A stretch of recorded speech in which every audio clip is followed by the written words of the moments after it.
¿Están pudiendo ver la presentación? Correcto. Yo estaba teniendo un inconveniente recién con la conexión, no sé si me pueden confirmar. Está bien, perfecto. Si no, Ahora está bien, ahora está bien. perfecto.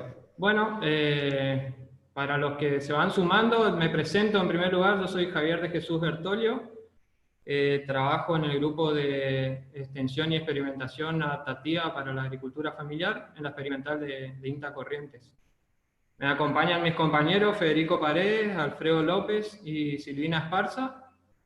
Y bueno, la idea de invitarlos hoy a esta reunión es comentarles un poco cómo venimos trabajando en la colección de mandioca, o sea, en la conservación de cultivares de mandioca para la agricultura familiar.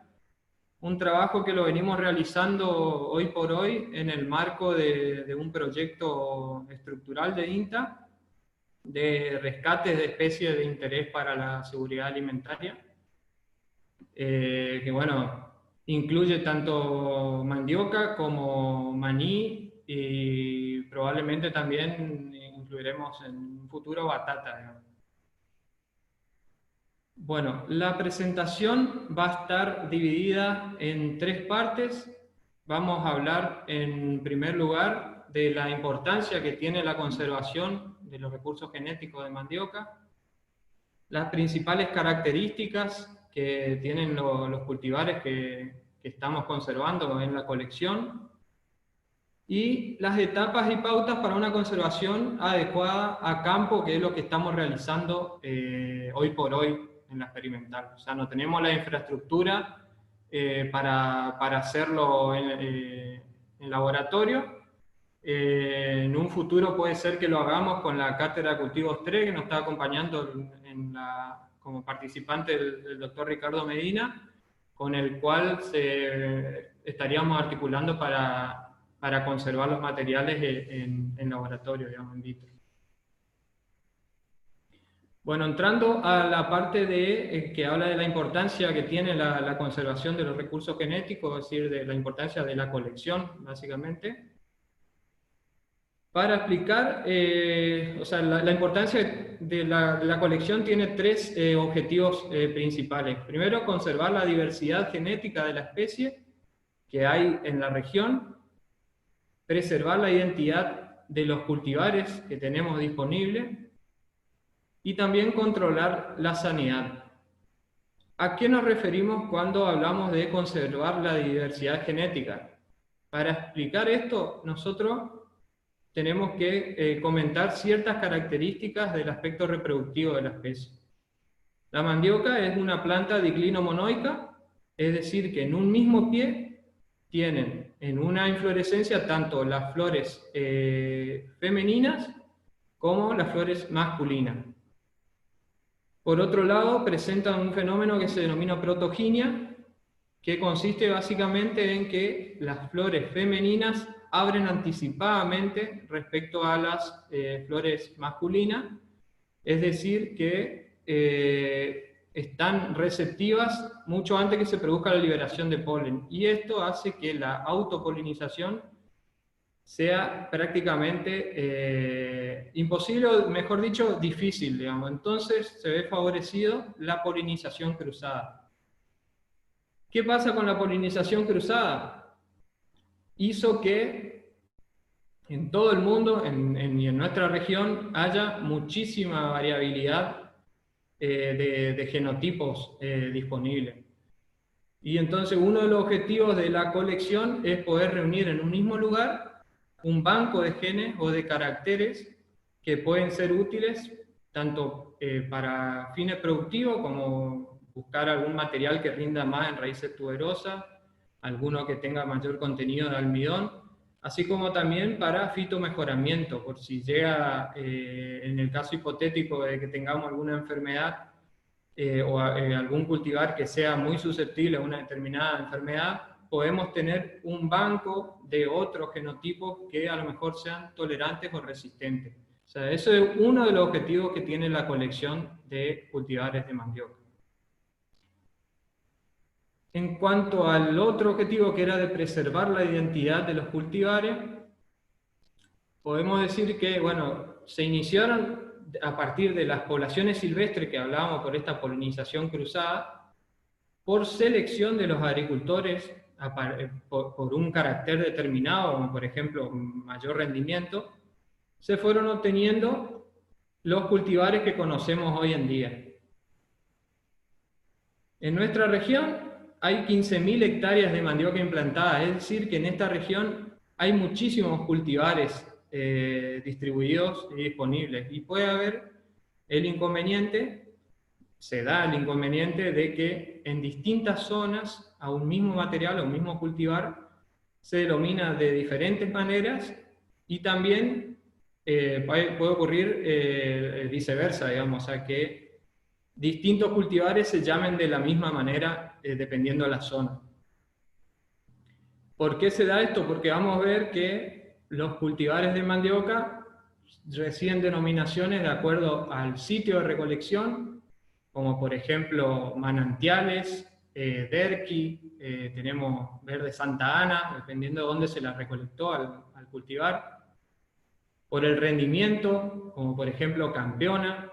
Hay el caso de Campeona, tenemos, en nuestra colección tenemos Campeona Chaco y Campeona San Miguel, o sea, tanto en San Miguel como en Isla del Cerrito, que es la que trajimos, la Campeona Chaco, trajimos de Isla del Cerrito, se denominan de la diferente manera, de la misma manera, pero son diferentes materiales.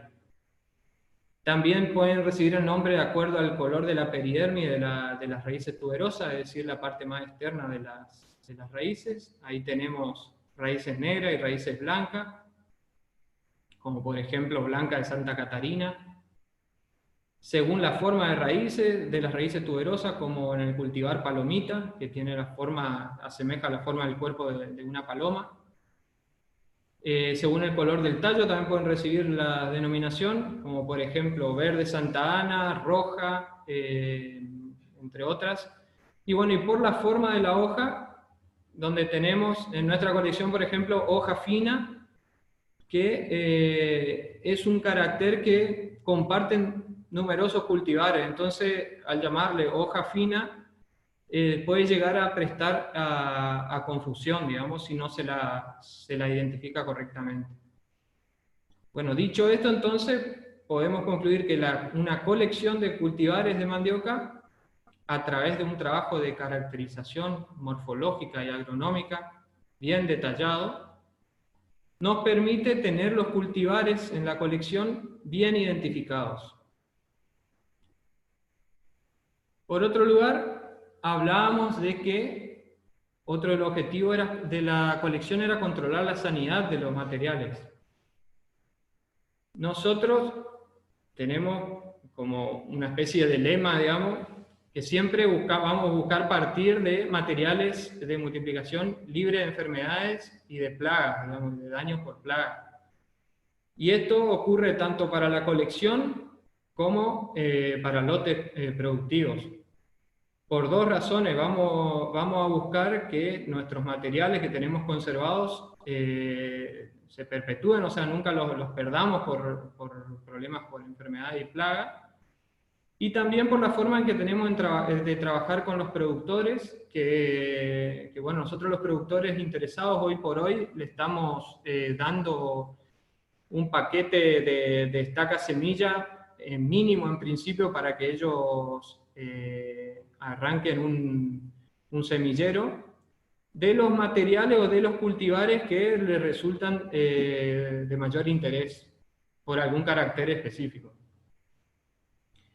Y bueno, ¿y cómo vamos a controlar la sanidad? Haciendo monitoreo y seleccionando las ramas una vez que levantemos el cultivo. Descartando aquellas que tengan síntomas de virus, de mosaico común de la mandioca, por ejemplo, que estas enfermedades enfermedades y plagas son las que vamos a encontrar con mayor frecuencia en los lotes productivos acá en Corrientes. O sea, las que tengan virosis como mosaico común de la mandioca, que estén afectados con bacteriosis o que tengan signos de daño por taladro, las vamos a descartar y no las vamos a almacenar para multiplicarla posteriormente.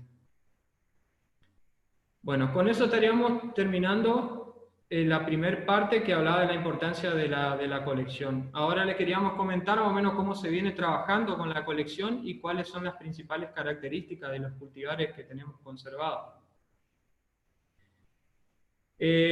Como les comentaba hoy al comienzo, la colección de mandioca en la experimental comenzó ya hace varios años. Primero estuvo a cargo del reconocido agrónomo Rudy Plech.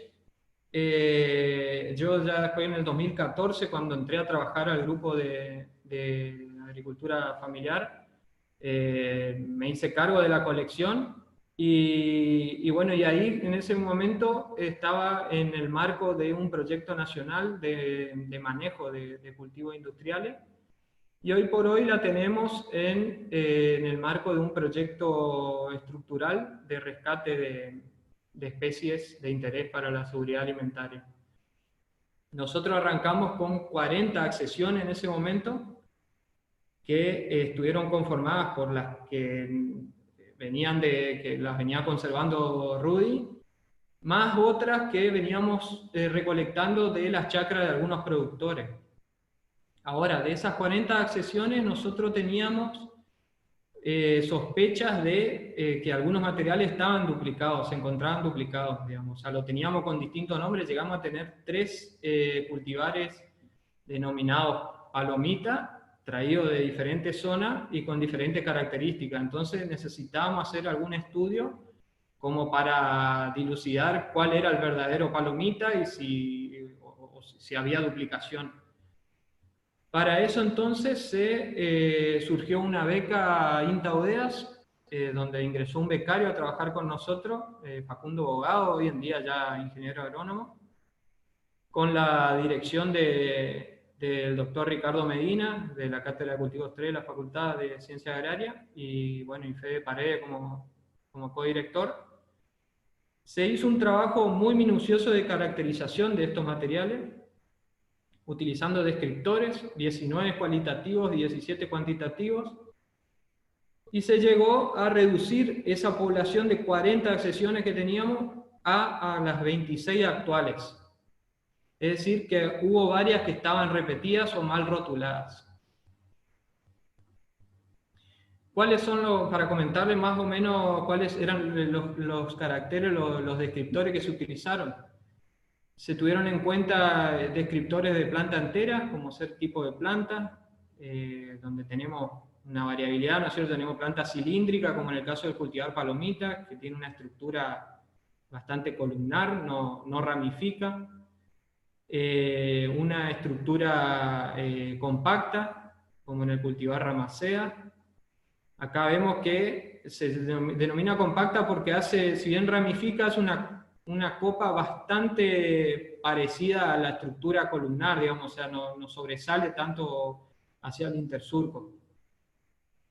Después, por ejemplo, en el cultivar rocha, que tiene un tipo de planta sombrilla, donde se ve que la primera ramificación ocurre bastante alto, digamos, y forma la copa arriba, bien, como si fuera una sombrilla. Y bueno, y una disposición de planta abierta, como en el caso del cultivar California, donde ramifica bien hacia abajo y tiende a volcarse las ramas, lo cual no es una característica muy deseable, porque nos dificulta el manejo el control de maleza en las carpillas, digamos. Bueno, así como se estudiaron caracteres de la planta, también se estudiaron caracteres de tallos, como color del tallo inmaduro. Tenemos acá, por ejemplo, una variable púrpura, otra variable de color, otra variante de color verde claro. También la coloración de los tallos maduros puede variar desde el color marrón claro, marrón oscuro, grisáceo, hasta un tono rojizo. Después el tipo de ramificación. Hay cultivares que no ramifican, otros que tienen ramificación dicotómica, se denomina cuando de un mismo verticilo surgen 2 ramas. Tricotómica cuando tenemos 3 ramas por verticilo, y bueno, y tetracotómica cuando hay 4. También nivel de ramificación, tenemos sin ramificación, uno de los niveles, y nivel 1, por ejemplo, hace referencia siempre a los pisos de ramificación. En nivel 1, por ejemplo, tenemos 2 pisos, acá ven que ramifica una vez y 2 veces, y el nivel de ramificación 2 es cuando hay 3 pisos de ramificación, 1, 2 y 3. En cuanto a las hojas, también se fueron registrando las variantes que nos encontrábamos, como por ejemplo la forma y el número de lóbulos. En cuanto a la forma, hace referencia básicamente a la forma del lóbulo central, que en este caso, por ejemplo, es lineal. En este caso tenemos oblongo-lanceolada, podemos tener lineal pandurada. Y bueno, y al número de lóbulos, que generalmente es impar en la mandioca, y podemos encontrar desde 7 a 9 lóbulos, incluso hay rara vez se encuentran 11. En los materiales que nosotros tenemos siempre nos encontramos entre 7 y 9 lóbulos.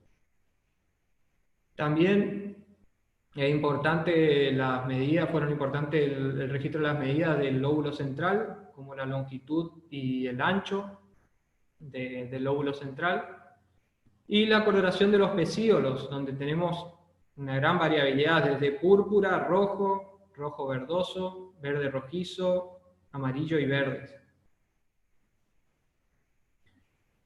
En cuanto a los caracteres de raíces, se registraron el color de la pulpa. Tenemos cultivares como Amarilla Molina, que presenta coloración amarilla de la pulpa por el contenido de carotenos. De color crema, por ejemplo, en el cultivar Concepción, y blanca en el cultivar Palomita. El color de la peridermis también se registró. Acá pues, las variables que encontramos son raíces de color marrón oscuro, o las que se denominan negras, como en el cultivar cultivar Buenavista, o raíces blancas, como en el caso de Blanca de Santa Catarina. También las formas de raíces tuberosas fueron registradas, como por ejemplo en el caso de IAC 90, que tenemos una forma cónica, que se caracteriza por tener la parte basal ensanchada, que se va usando hacia el extremo. Forma fusiforme, o sea, es decir, en forma de gusano, bien alargadas, en el caso del cultivar Derqui, por ejemplo. O forma cilíndrica en el caso del cultivar Manantiales, donde el diámetro más o menos se mantiene constante a lo largo de toda la raíz. Esto en cuanto a caracteres cualitativos. También se tomaron algunos caracteres cuantitativos, que los más importantes, o los que vamos a comentar acá, bueno, son el número de raíces tuberosas, el rendimiento de raíces y el contenido de almidón expresado en porcentaje. Bueno, en esta gráfica podemos ver los rendimientos de los distintos cultivares en cuanto a las raíces tuberosas, expresados en kilos por planta. Vamos a ver que hay 4 materiales, Campeona Chaco, Santa Catarina, Ramacea y IAC 90, que se diferencian de los otros, o sea, se destacan con respecto a los otros, y se obtuvieron rendimientos en esto entre 2,3 y 2,8 kilos por planta, lo cual llevado a hectáreas serían unos rendimientos de 23 a 28 toneladas por hectárea. Después, entre los demás cultivares, los rendimientos fueron bastante variables. Hay algunas, por ejemplo, Derqui y CM33064, que es una variedad, un cultivar colombiano donado por Ricardo Medina, que si bien rinden poco en cuanto a raíces, por ejemplo, esta colombiana tiene potencial para ser usado como forrajera, digamos, porque produce mucha biomasa aérea. No produce tantas raíces tuberosas, pero sí tiene buena producción de biomasa aérea. Bueno, después para destacar nuevamente Amarilla Molina y Amarilla Montecarlo, que tuvieron un rendimiento regular, digamos, pero bueno, resultan interesantes porque tienen mayor aporte nutritivo por el contenido de carotenoides. Eso en cuanto a rendimiento de raíces tuberosas. Y en cuanto al contenido de almidón que observamos, vemos que a lo largo de, o sea, en todos los cultivares es relativamente homogéneo. Hay algunas que se pueden destacar más con respecto a las otras, pero nosotros lo que queríamos destacar acá es que tanto Rama Sea como Campeona Chaco, también presentaron el mayor contenido de almidón y fueron dos de las que mayor rendimiento de raíces tuberosas presentaron. Es decir, que resultarían bastante promisorias para su producción en nuestra zona. Bueno, y con eso estaríamos finalizando la parte de la presentación que hablaban de las características de los cultivares. Ahora le queríamos comentar cuáles son las etapas y las pautas a tener en cuenta para realizar una conservación adecuada de los materiales a campo. En primer lugar, hay que tener en cuenta, o lo que vamos a buscar siempre, es una selección y un almacenamiento de ramas correcto. ¿Esto qué nos va a llevar? Nos va a llevar a tener siempre material de propagación de buena calidad disponible. ¿Y por qué nosotros queremos material de propagación de buena calidad?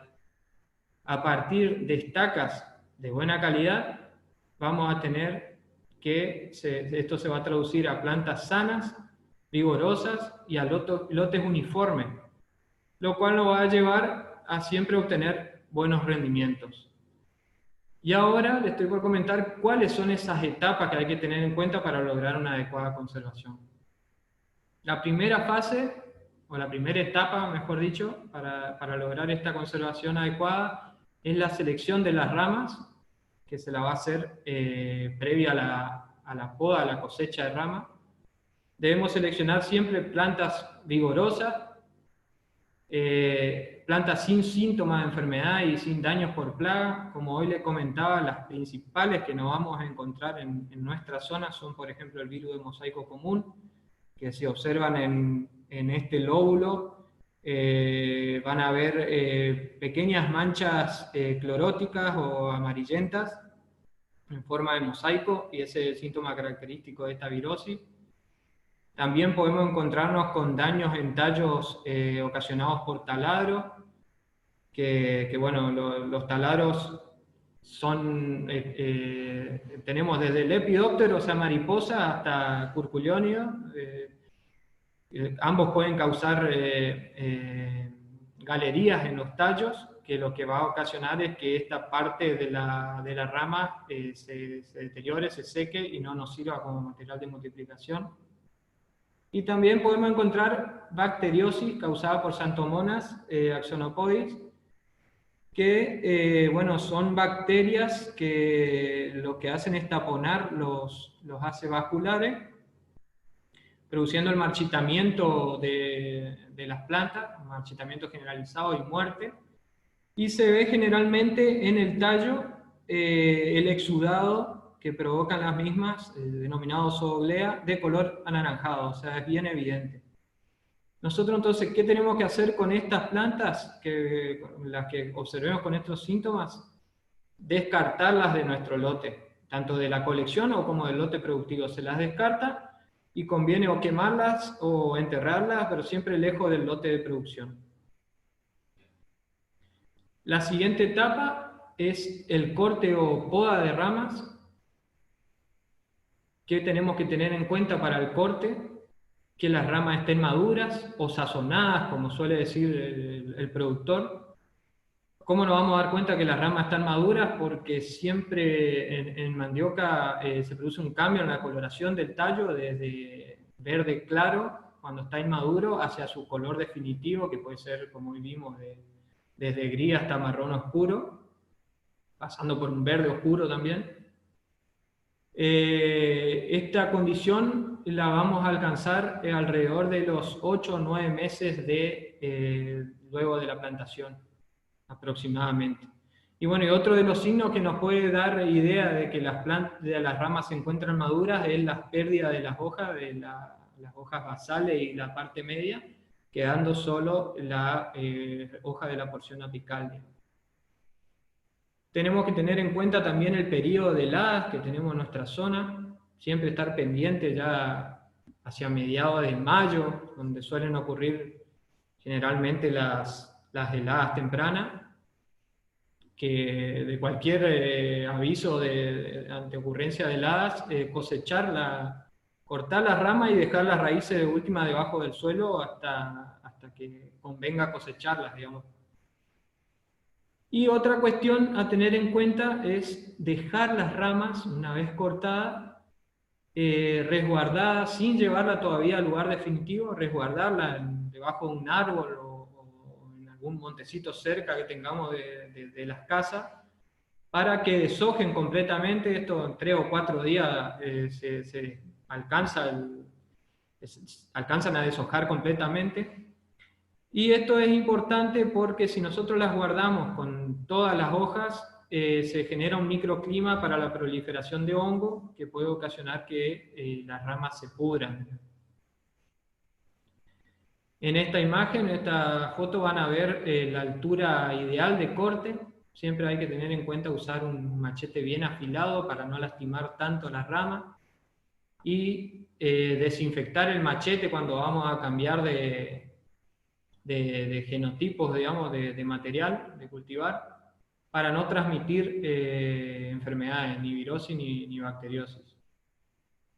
La desinfección se la puede hacer con agua jabonosa o con alcohol al 70%. Esto sería la longitud ideal que habría que dejar en los tocones, de 15 a 20 centímetros aproximadamente, para que nosotros después tengamos de dónde sujetar el tallo para poder descalzar las raíces. Y bueno, y en esta imagen quería mostrarles cómo queda una planta que estuvo afectada por heladas. Van a ver que comienza a necrosarse, a marchitarse desde el ápice hacia abajo. Van a ver un cambio de coloración aproximadamente a esta altura, donde está el cursor. Ya esta parte es inviable como material de propagación, y la parte media y basal hay que hacer una observación minuciosa para ver si todavía sirve. O sea, lo ideal es siempre cortar antes de la ocurrencia de las heladas.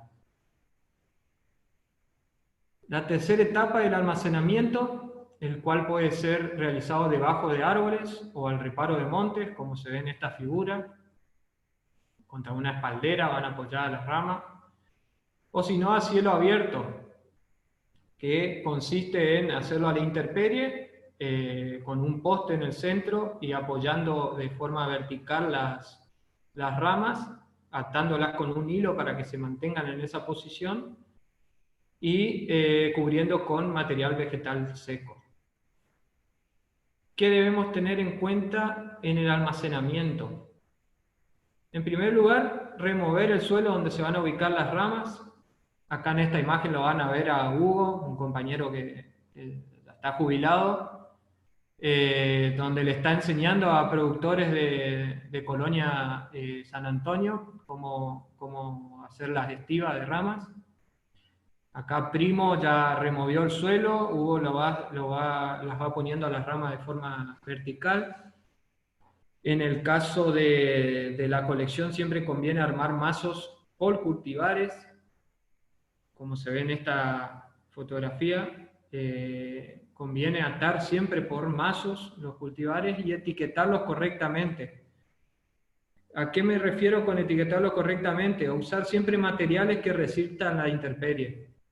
Nosotros lo que recomendamos son etiquetas plásticas, que pueden ser de envases de lavandina, por ejemplo, reutilizados, con hilo de nylon, para que también resista, y siempre la inscripción con marcador indeleble, digamos, que no se borre con el agua de lluvia. Bueno, colocar las ramas verticalmente con la base en el suelo removido, y aporcar tierra, como se ve en esta imagen, y esto es para permitir que las ramas hagan buen contacto con el suelo y se mantengan hidratadas. Van a ver que si logramos un contacto correcto, van a empezar a emitir raicillas en la base, que las va a mantener hidratadas desde el momento en que se las almacena o se las guarda hasta la fecha de plantación. Luego, tapar con material vegetal seco, como veíamos anteriormente, y revisar las estivas periódicamente. Cada 15 o 20 días conviene pegarnos una vuelta por las estivas y observar en qué situación están. Si vemos que hay mucha humedad ambiental, por ahí conviene abrir un poco esa cobertura de material vegetal que hablábamos, para que haya cierta ventilación y no proliferen los hongos. O si el invierno suele ser seco, como pasa en nuestra zona, digamos, hay muchas veces que conviene humedecer la base de la rama, o sea, el suelo que está en contacto con la base de la rama, con una regadera, una manguera. Siempre conviene tener la estiva cerca de la casa, entonces uno puede ir a monitorearla frecuentemente. Bueno, la siguiente etapa ya es la preparación del lote. Esto lo vamos a hacer próximo a la fecha de plantación. ¿Qué tenemos que tener en cuenta? Sobre todo que sea un sitio alto donde vamos a situar el lote o la colección. Y esto es debido a que la mandioca es una especie que no tolera el encharcamiento. Se ve sus rendimientos muy afectados cuando hay excesos hídricos. Y también utilizar un lote que venga de rotación o de descanso. Y justamente también debido a una característica que tiene la especie, que es muy esquilmante o que absorbe gran cantidad de nutrientes del suelo. Entonces siempre conviene ir rotando el lote donde se implante. Bueno, en esta imagen van a ver en un suelo arenoso, prácticamente con una o dos pasadas de rastra ya estaría el lote preparado para la plantación. O si no, se puede dar el caso como el que tenemos en la experimental nosotros, con un suelo bastante arcilloso, con un BT a los 50 o 60 centímetros que dificulta mucho la infiltración del agua. Tenemos muchos problemas con excesos hídricos, entonces nosotros lo que hacemos es implantar la colección sobre lomos, para permitir que las raíces se desarrollen mejor y tratar de impedir la pudrición de las mismas por los excesos hídricos. Bueno, y en la etapa número 5, la selección de ramas para la preparación de estaca, o sea, se hace una nueva selección. Esto es a partir de las ramas que sacamos de las estivas. Vamos a volver a observar aquellas ramas que tengan daños por plagas o síntomas de enfermedades, como por ejemplo esta, que viene de la estiva con una perforación hecha por barrenadores, o por ejemplo esta que está afectada por hongos, se ven ahí las esporas de los hongos en color negro. Esas ramas debemos descartarlas como material de multiplicación y, como dijimos hoy, apartarlas del lote y quemarlas en lo posible. ¿Con qué ramas nos vamos a quedar? Con aquellas ramas que estén bien hidratadas. ¿Cómo vamos a saber si las ramas están bien hidratadas? Mediante la prueba de exudado de látex, haciendo una pequeña incisión en la rama, como pueden ver acá. Inmediatamente después de esa herida tienen que empezar a exudar látex. Si lo hace en el menor tiempo posible, las ramas están en condiciones de ser utilizadas como material de multiplicación. Y por otro lado, demostramos una imagen de una fracción de rama que está completamente seca. Esta hay que descartarla como material de multiplicación, no sirve porque no van a brotar ninguna de las yemas. La última etapa es la confección de estaca propiamente dicha. En lo posible siempre se deben hacer estacas de entre 15 a 20 centímetros de longitud para asegurarnos un buen contenido de reserva para que broten y no haya falla en la brotación. Pueden ser con 7 a 8 yemas viables. Esta fotografía muestra cómo sería el ideal del tamaño de estacas, para asegurar una buena brotación y uniforme. Y por otro lado debemos tener muy en cuenta la relación leño-médula, que sea adecuada a la misma. ¿Y a qué hacemos referencia con eso? En estas imágenes vamos a ver cortes transversales de una parte de la parte media de la planta, del tallo de la parte media, y esta es una fracción de la parte apical. El leño es la parte que la ven como de color marrón claro, y es donde van a estar las reservas que hacen que las yemas, de donde se van a nutrir las yemas para brotar.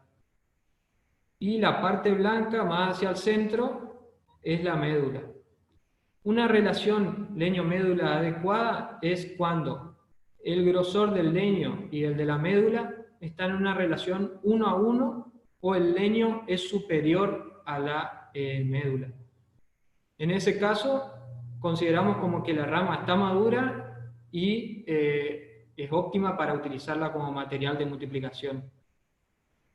Y en este segundo caso, donde vemos que la médula es mucho mayor al leño, la rama está inmadura y debe ser descartada en lo posible para la utilización como material de multiplicación, porque puede darse el caso de que falle la brotación de las yemas. Vamos a tener un lote muy desuniforme. Bueno, y con eso yo estaría finalizando la presentación. Como les decía hoy, ahí queda mi correo electrónico para que anoten si queda alguna consulta en el tintero, pero ahora volvemos entonces con mis compañeros que me van a ir transmitiendo las consultas que estuvieron surgiendo durante la charla. Así que Fede, Alfredo, Silvina. Javi, surgió una pregunta sobre si se observaron diferencias entre cultivares por precocidad. Sí, se han hecho estudios, justamente Facundo Bogado con Ricardo Medina hicieron estudios de precocidad a los 6 meses, y hay algunos materiales que se comportan de forma más precoz, pero es variable dependiendo de los sitios. Y nosotros hoy por hoy no tenemos ensayos realizados al respecto, que es algo que todavía también tenemos pendiente de realizar, digamos. Pero a priori lo que puedo decir es que no se comporta tan uniformemente el tema de la precocidad. Hay algunos materiales que son precoces, o sea, en algún sitio determinado, y no se comportan de la misma manera en otros. Bien. También preguntaban cuál sería una fecha óptima, entre qué fecha sería el óptimo para plantación. Bueno, como óptimo para la plantación, hablamos de mediados de agosto, o sea, en lo posible saliendo de las fechas de probables heladas tardías que pueden afectarnos a los brotes, y no mucho más allá de mediados a fines de octubre, porque ya las temperaturas comienzan a elevarse mucho, con lo cual va a cortar el ciclo, y probablemente tengamos rendimientos, al acortarse el ciclo, rendimientos menores de los esperados, digamos, en el cultivo. Bien, hay otra pregunta respecto a, viendo que por ahí es medio complicado, puede ser peligroso la conservación a campo de una colección, si alguna vez pensamos en otra metodología, por ejemplo, conservación in vitro. Sí, eso yo hoy comenté, por ahí no lo hice medio rápido, sino quedó claro. Una de nuestras ideas es, dentro del proyecto estructural en el cual está enmarcado la colección, conservar nuestros cultivares con Ricardo Medina en la cátedra de Cultivos 3 en la Facultad de Ciencias Agrarias, digamos, en forma in vitro. O sea, es una de las posibilidades que estamos manejando. Como no tenemos infraestructura nosotros en INTA para realizar eso, en la experimental, hoy en día se está haciendo a campo. es la metodología más sencilla que tenemos, digamos. Pero tenemos la visión de poder hacerlo in vitro. Bien. Otra pregunta Sí. dice, ¿han observado alguna vez si se aprecian diferencias entre cultivares respecto a la susceptibilidad al deterioro fisiológico de las raíces? Bueno, en ese sentido yo tampoco tengo datos, o sea, ensayos realizados. Lo que sí puedo decir es que aquellos cultivares que tienen, otro de los caracteres que se estudia es si tienen o no pedúnculo, digamos, que es la fracción de la raíz a la cual se une a la estaca, al tallo. Aquellas que tienen mayor longitud de pedúnculo tenderían a resistir más, mayor tiempo, digamos, sin sufrir daños fisiológicos. Por ese lado se podría llegar a hacer una inferencia en cuáles serían los cultivares que tienen mayor tiempo de conservación, digamos, sin sufrir daño fisiológico. Javier, bueno, Sí. hago otra pregunta yo. Si en el caso de que hubiera habido una helada, por ejemplo, temprana, inesperada, o que alguna otra adversidad nos haya dañado, digamos, el material conservado, o sea, la estiva de las estacas, ¿hay alguna forma de recuperar el material si nos haya quedado, digamos, muy poco material viable? Y sí, nosotros lo que solemos hacer es descartar la parte dañada, observar bien la parte que no se observa con daño, si las yemas todavía están viables. Obviamente esas ramas nosotros al llevarlas a almacenamiento,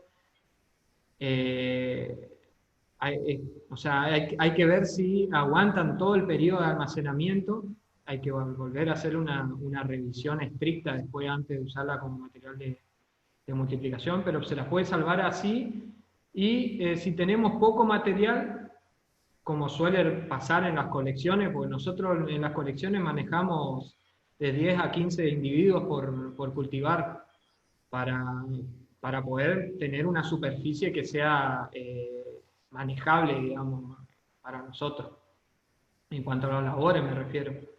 Entonces muchas veces si tenemos una helada y tenemos pocas plantas, lo que hacemos es reducir la longitud de las estacas, que no es lo ideal, pero bueno, muchas veces ante la falta de material de multiplicación es una de las formas alternativas que tenemos disponible para poder salvar ese material. No sé si responde a la pregunta. Preguntan por productos de síntesis que se usan en la conservación de ramas, si hay algunos. Bien, nosotros en principio quería destacar que con las buenas prácticas, con estas selecciones que estábamos hablando, con una selección minuciosa, gran parte de las ramas que se guarden van a llegar bien a destino, pero conviene siempre, o puede ser una práctica útil, aspejar la estiva a medida que se van armando con oxicloruro de cobre, lo que usamos nosotros, o mancozeb para lo que es hongos, 3 gramos por litro, y para insectos, para los barrenadores, por ejemplo, usamos imidacloprid, también dependiendo de la presentación, pero puede ser 3 centímetros cúbicos por litro o 3 gramos por litro, dependiendo de la presentación del producto.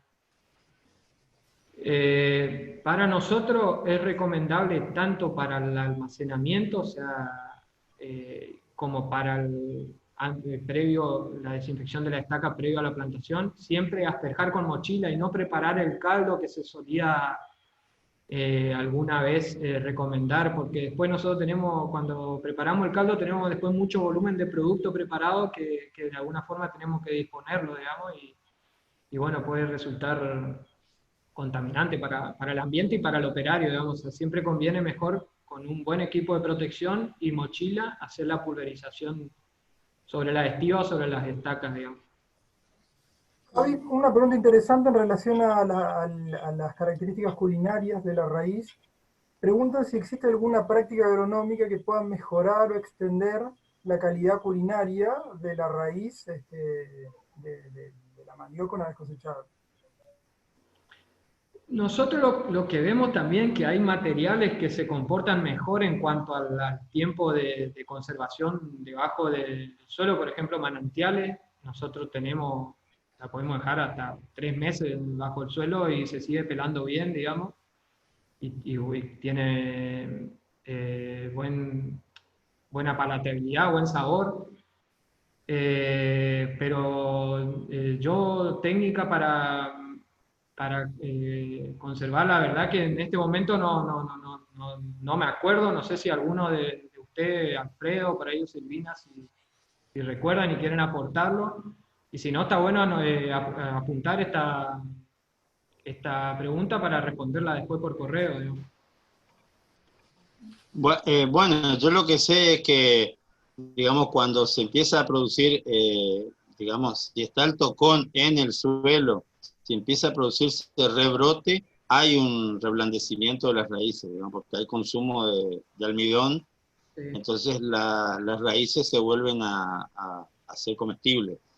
Y digamos un poco ya un truco a nivel culinario es lo que se denomina en guaraní, hay una técnica que se denomina bopuashi, que significa, digamos, que consiste en hacerle dos, digamos, cuando suelta el hervor, el primer hervor se corta el hervor agregándole agua fría, es decir, que hace que 2 veces arranque el hervor.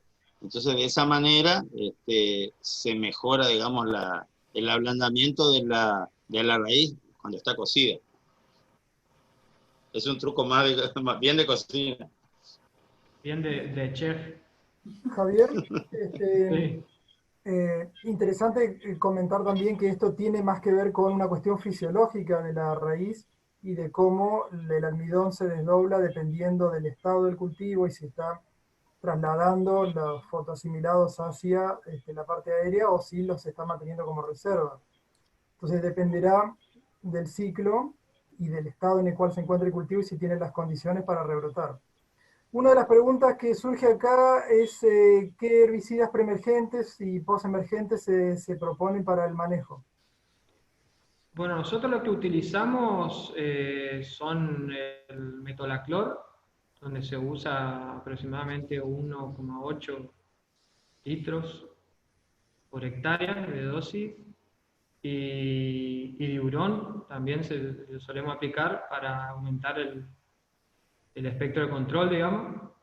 Con eso más o menos tienen una ventana entre 30 a 40 días del lote limpio. Con el tiburón por ahí hay que tener mucho cuidado en el tema de suelos arenosos, donde solemos tener problemas de fitotoxicidad, digamos, en los suelos arenosos con esas dosis, y por ahí conviene bajarla un poco a las dosis.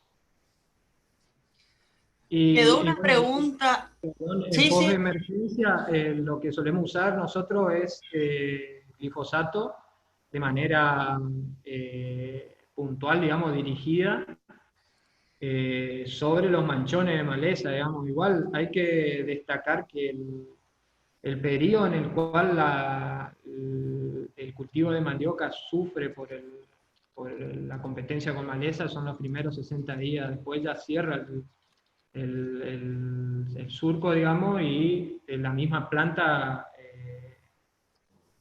gana o compite bien, digamos, con las malezas. No sé, si está bien, si está respondida la pregunta, y no sé, Silvina, me dijiste que había otra. Sí, como para ir cerrando el intercambio, había una pregunta si había experiencia sobre el uso de plantines, trabajar con plantines. Y después hay otra consulta o sugerencia de armar algún otro webinar ya para la parte de cultivo de mandioca. Tomamos la sugerencia. Quedó esa pendiente del tema de plantines. Sí, en cuanto a plantines, nosotros no tenemos experiencia en Misiones, sé que lo hacen, incluso hice una vez una prueba piloto que no me salió tan bien, de un ensayo con microestacas, que también es otra metodología que se suele usar en Misiones, se usan estacas de hasta 2 nudos aproximadamente, pero yo en el ensayo que hice tuve muchas fallas, fue muy variable, así que no, no llegué a registrar los datos, digamos, porque me pareció prácticamente inservible la información. Y respecto a, bueno, lo que comentabas recién de otros temas para, para próximo webinar, la idea creo es hacer próximamente un curso en el cultivo de mandioca donde se toquen en profundidad más temas. La idea de hoy era más o menos comentarle cómo venimos trabajando nosotros y tocar someramente varios aspectos del cultivo, pero no entrar tanto en profundidad. Sí, anotamos los pedidos, digamos, de Sí. prácticas de manejo, tecnología de manejo agronómico, industrial, Por sería eso como todo para eso armarlo. se puede ir respondiendo o por mail o si no, si yo creo que va a salir el curso, digamos, en el cultivo, ahí se va a ver mucho más en profundidad de esos temas, digamos, que se pueden responder mejor. Bien. ¿Queda alguna otra? Hay otra pregunta acá.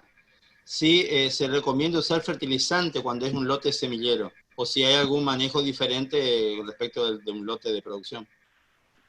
Sí, lo ideal es fertilizar, o sea, siempre que le demos las mejores condiciones a los materiales, mejor para que puedan, para que tengamos plantas vigorosas, plantas sanas y que puedan ser reutilizadas año tras año, renovar la colección.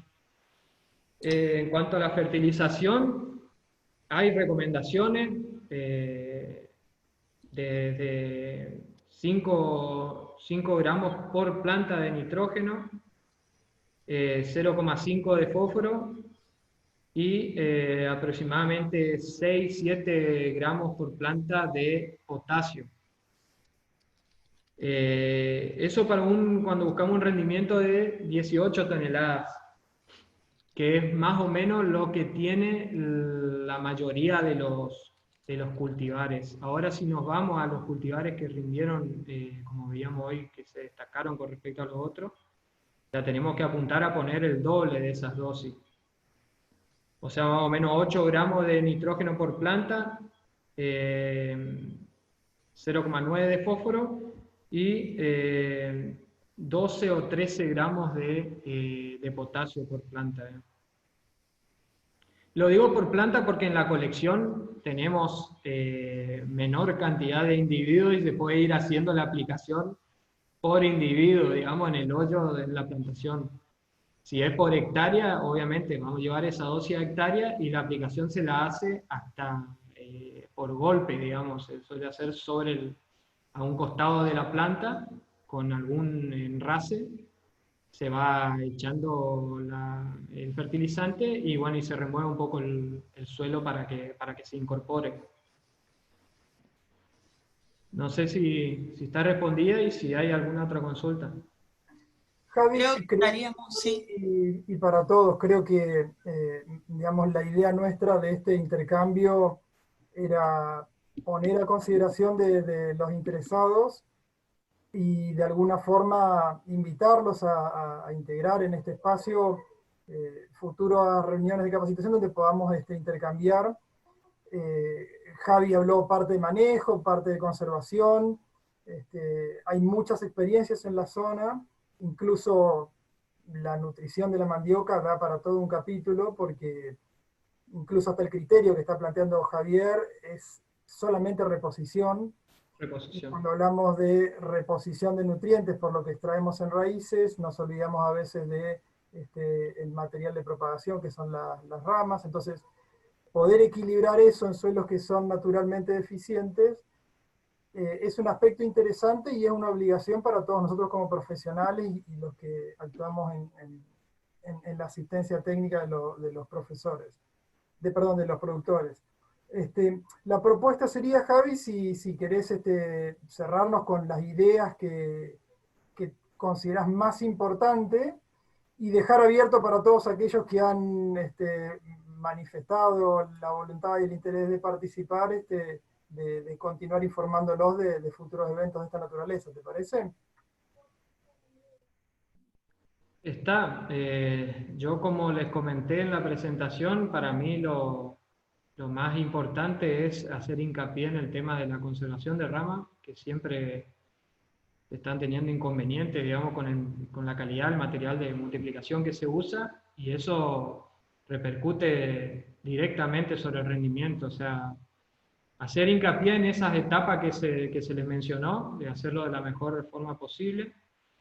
Y bueno, yo creo que eso en cuanto a la presentación. Después quedo a disposición de las consultas que hayan quedado por ahí en el tintero. Ahí estaba mi correo, así que estoy a disposición, digamos, para responder cualquier tipo de consulta. Se recuerda a todos los asistentes que esta presentación se va a levantar a las redes sociales. La grabación del webinar va a ser compartida posteriormente, ¿no? Está. Bueno, no sé si no hay más consultas, no sé qué les parece si cerramos. Yo le agradezco a todos los que se tomaron el tiempo para participar de la charla, y espero que le haya sido útil y clara sobre todo.